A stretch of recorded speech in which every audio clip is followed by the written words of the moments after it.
좋은 아침입니다. 마이 모닝 밸런스 문을 활짝 엽니다. 마음의 법칙 11번째 마음 청소. 감정을 소홀히 여기면 치명적인 결과를 낳는다를 읽어드리도록 하겠습니다. 봄맞이 대청소를 한다. 털고 쓸고 닦고 구슬땀을 흘리며 모든 것을 반짝반짝 빛나게 만든다. 청소를 마치고 집안을 둘러보니 모든 것이 깔끔하게 정돈되어 있으며 깨끗한 향이 난다. 기분도 좋다. 그런데 우리 내면의 위생은 어떨까? 안타깝게도 마음을 청소하는 일은 대개 거의 하지 않는다. 마음을 돌보지 않는 것이다.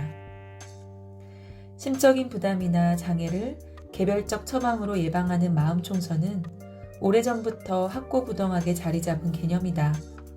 마음 청소는 곧 우리 마음의 건강을 돌보는 일이다. 이런 처방은 매우 다양할 수 있다. 여기서는 우리의 일상에 도움을 주며 마음을 건강하게 유지해주는 한 가지 중요한 방법을 소개하겠다.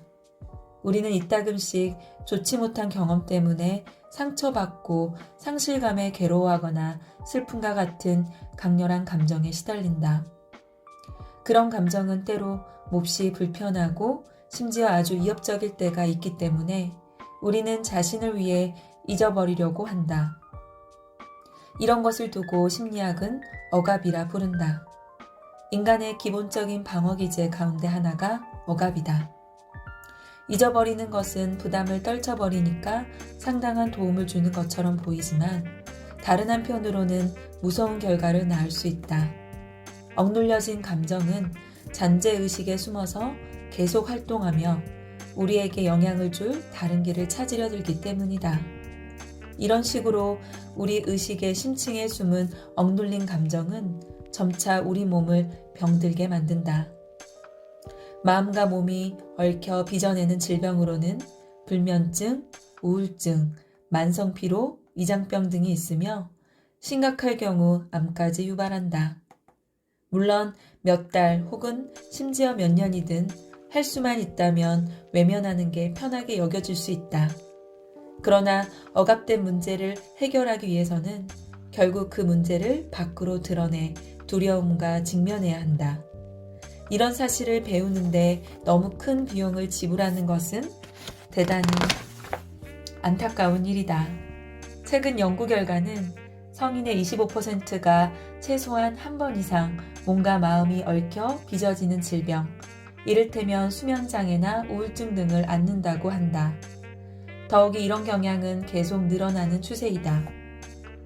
이 지경까지 이르지 않으려면 한시라도 빨리 마음 청소 작업을 벌여야만 한다. 핵심은 억압이라는 심리의 원리를 건설적인 방향으로 유도하는 데 있다. 불편한 의식 내용을 억누르려 하지 말고 진지하게 받아들이고 존중해 주자. 그리고 그 일의 책임을 당신이 개인적으로 믿는 보다 높은 심판관에게 맡기자. 여기서 심판관은 어디까지나 당신이 개인적으로 믿는 차원의 어떤 것이다. 신이나 하늘, 빛, 운명, 우연 등이 그 심판관의 자리에 올 수 있다. 다음과 같은 지극히 간단한 연습으로 당신은 언제 어디서나 철저하게 마음을 청소할 수 있다.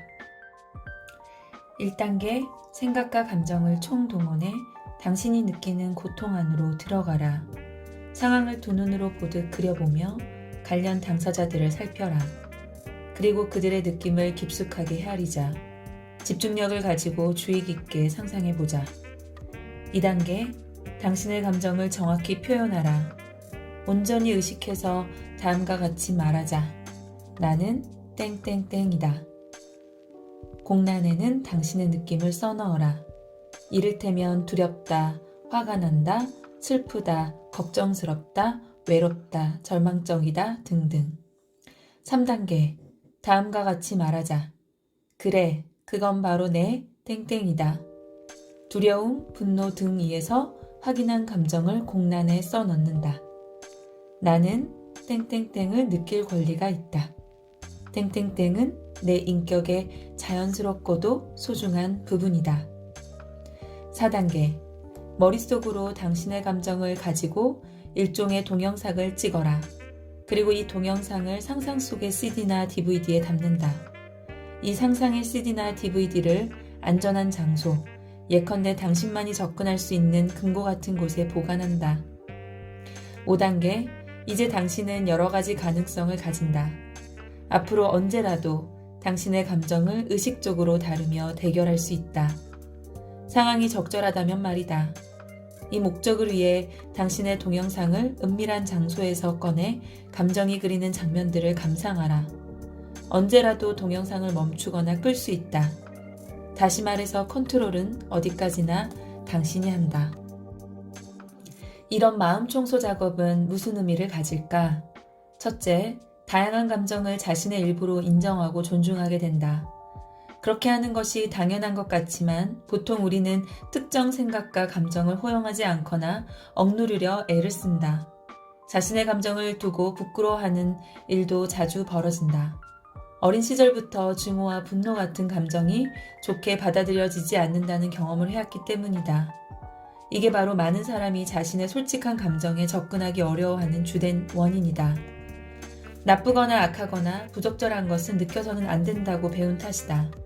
그러나 분노와 증오 같은 감정이야말로 우리 인격의 자연스럽고도 정당한 부분이다. 오랜 세월 이런 감정을 억누르면 무의식적인 고통과 질병에 시달릴 수 있다. 그러므로 모든 것을 허용하고 인정해야 한다.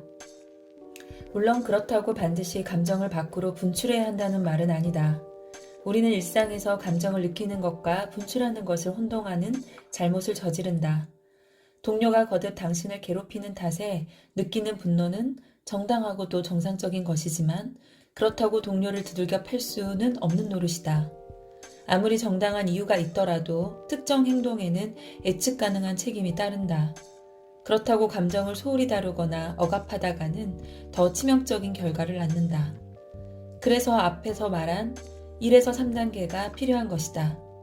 둘째, 4단계와 5단계는 치료상으로도 상당한 도움을 주는 방법이다. 예컨대 위중한 트라우마를 성공적으로 치유할 수 있는 방법이다. 트라우마에 빠진 당사자의 생각과 느낌은 워낙 강렬해서 그의 인격을 완전히 점령한다. 그래서 정상적인 생활이 불가능해진다. 자신의 생각과 감정을 통제할 힘을 잃어버리기 때문이다. 이럴 때 억압을 컨트롤해 무해하게 만드는 기술은 트라우마 치료에 탁월한 효과를 발휘한다. 생각과 감정을 다시금 장악할 수 있기 때문이다.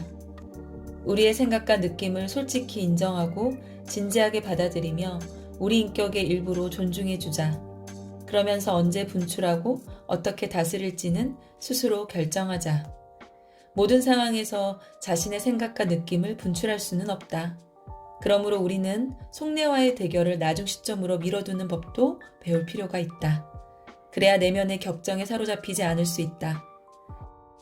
그럼에도 강렬한 생각과 느낌을 스스로 감당할 수 없다면 이제 그것이 온 곳으로 되돌려 보내자. 이로써 우리는 통제력을 회복한다. 말이 나온 김에 한마디 더 한다면 통제는 늘 반복해서 말하는 우리의 거대한 주제임을 언급하지 않을 수 없다.